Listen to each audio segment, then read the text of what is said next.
sincero de la fiscal Fatou Bensouda para todos los que están aquí presentes. La fiscal está muy feliz de esta oportunidad para discutir de este tema esencial, que es el tema de la cooperación entre los Estados partes y la Corte Penal Internacional. Especialmente la oportunidad que nos fue dada por PGA, que agradecemos, y por los parlamentarios de República Dominicana de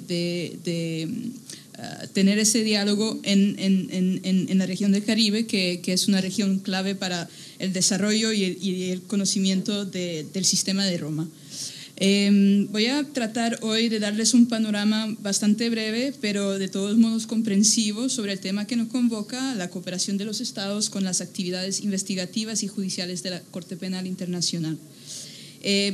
Como ustedes tal vez tengan una idea de la Corte Penal Internacional, es una institución importante en tamaño,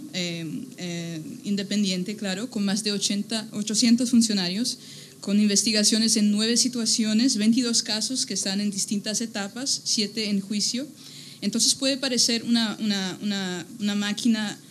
pesada situada en La Haya, pero esto es solo la punta del iceberg, vamos a decir, del sistema del Estatuto de Roma, porque lo que es importante notar es que el 90% de lo que prevé el sistema de Roma ha de tener lugar entre las jurisdicciones nacionales o en relación mutua entre la Corte Penal Internacional y estas jurisdicciones, porque la fuerza del sistema de Roma está en la responsabilidad compartida entre la Corte Penal Internacional y los Estados partes, así como en la legitimidad que emana de esta red. Cuando ratifican el Estatuto de Roma, los Estados toman una decisión soberana y mantienen sus derechos soberanos. Aceptan la obligación de aplicar al nivel nacional los crímenes tipificados y los principios generales enunciados en el Estatuto de Roma, así como de cooperar con la Corte en su labor. Por lo tanto, las modalidades de cooperación, o sea, los conductos de comunicación, la creación o no de una autoridad nacional de cooperación con la Corte, eso será determinado por el Estado con respecto a su sistema nacional, y existe un cierto grado de flexibilidad dentro, claro, de los límites de la parte que están determinados por la parte 9 del Estatuto de Roma. Lo que es esencial, creo, para toda la Corte es que la cooperación y la asistencia judicial que son prestadas por los Estados partes a los distintos órganos de la Corte sobre la base de la parte 9 del Estatuto sean oportunas y eficaces, y de modo de permitir que el mecanismo de la Corte funcione adecuadamente. Déjame pasar el primer slide, que es la parte 9 del Estatuto de Roma, que define el marco jurídico para la cooperación entre la Corte y los Estados partes. Como pueden ver, comprende, entre otras cosas, la obligación general de los Estados partes de cooperar plenamente con la Corte en relación a las investigaciones y al enjuiciamiento de crímenes que están bajo su competencia. También comprende el reconocimiento de la facultad que tiene la Corte y que tienen los diferentes órganos de la Corte, la Fiscalía, la Secretaría, de formular solicitudes de cooperación destinados a los Estados partes por medio de conducto de comunicación adecuado que son designados por cada Estado parte en el artículo 87, párrafo 1. Y la parte 9 del Estatuto también comprende una enumeración de las distintas formas de cooperación y asistencia judicial que los distintos órganos de la Corte pueden solicitar a los Estados partes. Y eso comprende, entre otras cosas, la detención y la entrega de sospechosos, como fue mencionado por la diputada antes que empecemos esta sesión, la obtención de pruebas, el interrogatorio de cualquier persona que sea objeto de investigación o enjuiciamiento, el examen de lugares o emplazamientos, la protección de víctimas y testigos, la identificación, determinación del paradero y el congelamiento de activos. ¿Qué quiere decir todo eso en práctica? Significa que los diferentes órganos de la Corte Penal, la Fiscalía, la Secretaría, las salas, dependen en alto grado de la cooperación y de la asistencia judicial de los Estados partes para realizar sus mandatos respectivos. Como fue ya mencionado varias veces, nosotros no tenemos policía, no tenemos fuerzas armadas. Para ser eficaces necesitamos esa cooperación. En primer lado, por lo que toca a la asistencia judicial. Para la Fiscalía, por ejemplo, eso significa que se le permita a sus investigadores realizar actividades de investigación en el territorio del Estado parte. Actividades de investigación pueden comprender reunirse con personas de interés o con testigos o obtener información. En segundo modo, puede también comprender la ayuda a la identificación, el congelamiento y la incautación de activos que puedan contribuir a probar los vínculos entre los sospechosos y los crímenes, así como pueden contribuir a que las víctimas obtengan reparaciones después que los acusados sean declarados culpables. Y mi colega de la Secretaría va a exponer con mayor detalle también esta cuestión después de mi presentación. Una otra cosa que es importante o interesante en la cooperación entre la Corte y los Estados es el intercambio de información. De nuevo, para la Fiscalía, los Estados y la Fiscalía pueden intercambiar información pertinente respecto a una situación específica o a un caso específico, a crímenes específicos o a personas determinadas que están de interés para la Fiscalía en diferentes etapas de las actividades de la Fiscalía. Otra área también es la de prestación de apoyo logístico, operacional y de seguridad a las misiones de la Corte sobre el terreno, incluyendo el alojamiento, el transporte, las comunicaciones, la seguridad física y médica, así también como el apoyo en esferas tales como ciencias forenses o información de satélite, por ejemplo. Eso puede ayudar el trabajo de la Fiscalía en sus investigaciones. Otra área también que es esencial es la ejecución en tiempo y en totalidad de las órdenes impartidas por los jueces de la Corte Penal Internacional y en particular las órdenes de detención y de entrega de las personas que están siendo buscadas por la Corte. Como mencionó también David, la importancia de tener un cuadro judicial nacional capaz de responder a estos pedidos cuando llegarán de la Corte. Finalmente, otra área importante es la área de la protección de las víctimas y de los testigos. De nuevo, mis colegas de la Secretaría van a tocar este punto más tarde.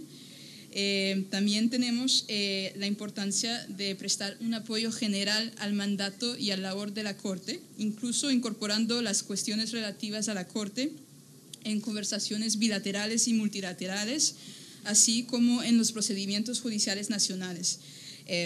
Para nosotros es muy importante que los Estados partes puedan apoyar el trabajo y el mandato de la Corte a través de expresiones diplomáticas y públicas de apoyo, en reuniones bilaterales y multilaterales, como lo mencioné, en la ONU, por ejemplo, o en organizaciones regionales como la OEA, por ejemplo. Después de esta extensa enumeración, creo que quedó claro que sin una cooperación eficaz y oportuna, la Corte no puede entrevistar o la Fiscalía en este caso, por ejemplo, no puede entrevistar a un testigo, no puede reunir pruebas, no puede elaborar un caso sólido a presentar a los jueces. Sin este tipo de cooperación, los casos quedarán pendientes durante años, porque mientras las víctimas seguirán clamando por justicia, los sospechosos no serán detenidos y entregados a la Corte en cumplimiento de una orden de detención emitida por los jueces de la Corte.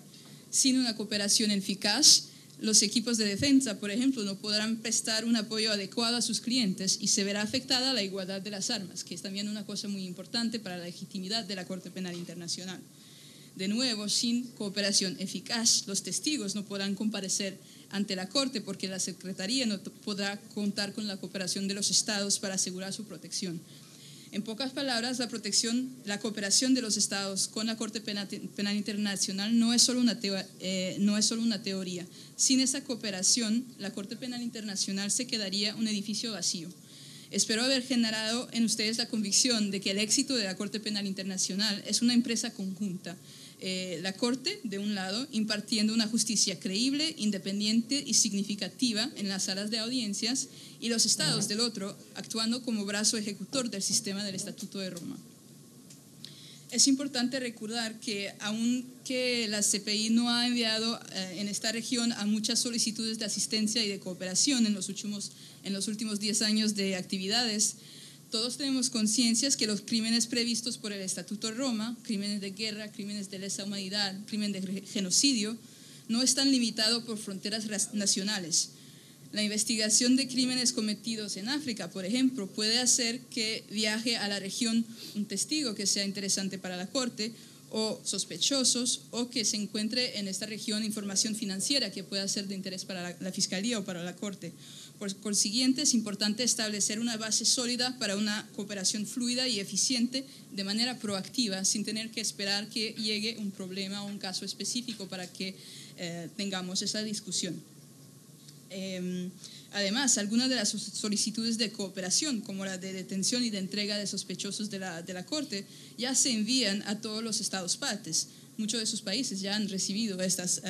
solicitudes. Por eso es crucial, si vamos a ser capaces de cumplir con nuestro mandato y hacer que los sospechosos comparezcan ante los jueces, que todos los estados partes estén listos para reaccionar si un sospechoso indicado por la Corte decide poner un pie en su territorio.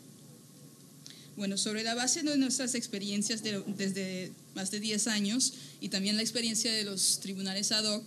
hemos identificado a varios factores que contribuyen a una cooperación más eficaz y oportuna. Claro que esos factores son flexibles y no son compulsivos uno después de los otros, pero corresponde, y también claro, corresponde a la decisión final que la tome cada estado, pero de todos modos son importantes para fortalecer el régimen de cooperación que existe en el Estatuto de Roma y asegurar, claro, el éxito de este sistema. Aquí está muy brevemente una lista para su consideración. En primer lugar, la adopción de una legislación de aplicación para el régimen de cooperación con la Corte, que es lo que mencionó ya David y va a hablar Romina. Entonces voy a ser muy breve en decir que para nosotros es importante que los estados consideren adoptar ese tipo de legislación que incorpore a las disposiciones pertinentes de la parte 9 del Estatuto.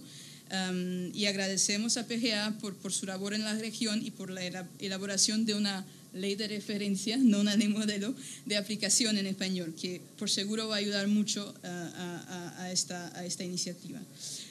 Un segundo factor es la identificación de conductos de comunicación, que es algo que hacemos en consulta con cada estado antes de que los órganos de la Corte formulen solicitudes de cooperación y de asistencia para asegurarnos que las personas adecuadas dentro de la estructura de cada estado reciban a estas solicitudes. Un tercer factor es la identificación de un punto focal o la creación de un mecanismo nacional. Eso es en conformidad al artículo 88 del Estatuto, bajo cual incumbe a cada Estado parte asegurarse de que en el derecho interno existan procedimientos aplicables que permitan satisfacer las solicitudes de cooperación que formule la Corte.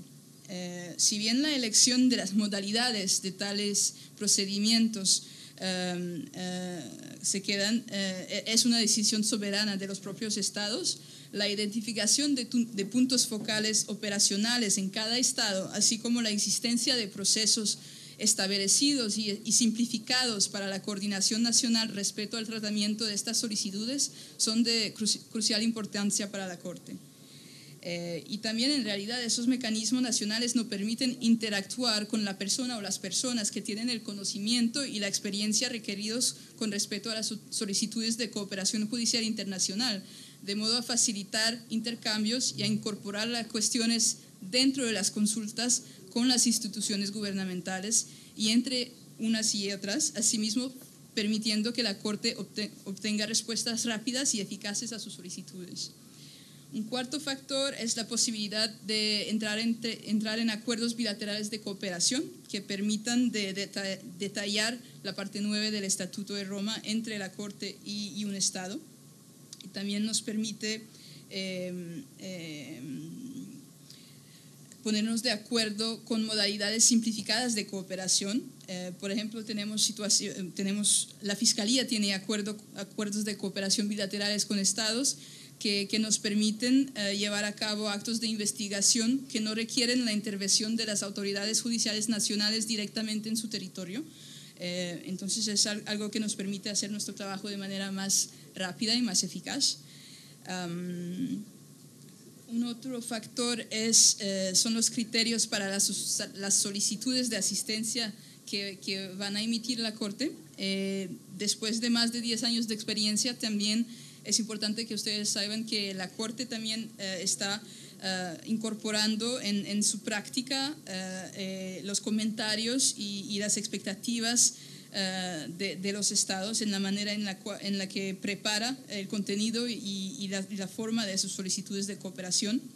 En particular, la Corte seguirá esforzándose para satisfacer las solicitudes para satisfacer el hecho que las solicitudes de cooperación sean concentradas y bastante claras para que las respuestas sean rápidas y para que seamos eficaces en nuestro trabajo. Un otro factor es el hecho de que el estatuto también prevé la importancia de consultas oficiosas, incluso antes del envío de solicitudes de asistencia. Las leyes pertinentes del Estado, en particular cuando existen las leyes de aplicación del Estatuto de Roma, pueden requerir la transmisión de información adicional para la ejecución de solicitudes de la Corte. La práctica de cooperación de la Fiscalía desde 2002, por ejemplo, con las autoridades nacionales competentes, ha permitido reunir elementos de información pertinentes sobre los requisitos y los niveles de información exigidos por las diferentes leyes nacionales sobre la base de las formas de cooperación propuestas en el Estatuto. Con el tiempo también se desarrolló, de nuevo para la Fiscalía, una práctica de consultas previas que fue aceptada por una gran cantidad de estados, según la cual la Fiscalía, cuando eso sea posible y adecuado, se pone en contacto con sus puntos de contacto antes de enviar una solicitud de cooperación, a fin de conocer los requisitos específicos para formular una solicitud y verificar si la información incorporada para justificar esta solicitud es suficiente y adecuada para el Estado a lo cual vamos a enviar la solicitud. Eso permite también evitar demoras generadas por las sucesivas comunicaciones entre la Corte y las autoridades nacionales en casos en que las solicitudes de cooperación planteen nuevas cuestiones relacionadas con los requisitos específicos de la legislación nacional del Estado. Finalmente, un otro factor es el hecho de que el artículo 93, párrafo 10 del Estatuto prevé que la cooperación es una calle de doble vía, o sea, los estados partes también pueden solicitar la cooperación y la asistencia de la Fiscalía para llevar a cabo una investigación al nivel nacional sobre crímenes tipificados en el Estatuto de Roma. Por la parte de la Fiscalía ya hemos recibido algunas solicitudes de esta forma y en la medida del posible nos esforzamos para considerarlas positivamente en aplicación de nuestro enfoque en materia de complementariedad. De hecho, ese es un camino muy interesante que los estados partes pueden explorar en sus esfuerzos para fortalecer la complementariedad y asegurar su efectiva primacia en el tratamiento de los crímenes definidos en el Estatuto. El último factor lo voy a dejar a mis colegas de la Secretaría, que son acuerdos de cooperación específicos para detallar ciertos puntos que son claves también para el funcionamiento de la Corte. Muchas gracias por su atención y le voy a dar la palabra ahora a Aurore Bertrand, que es, no sé lo que es, que es consultora en cooperación en la Secretaría de la Corte Penal Internacional. Muchas gracias.